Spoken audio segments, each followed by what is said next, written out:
I know you've heard the dangers of Tide Pods in kids, and pods are going to be the subject of this week's case. I think this will be interesting to you. The title of this unit is Ethics and Products. As you're reading through the unit, make sure to pay attention to the questions at the end of each reading or case. Try to make sure you understand and can answer the questions before moving on.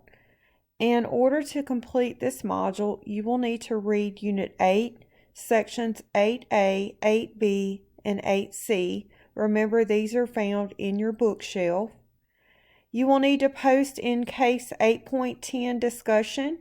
Please refer to the rubric so you earn all points. Be sure to submit Unit 8 quiz and post and share in Unit 8 discussion about the material covered in Unit 8 cases and readings. Let me know if you have any questions.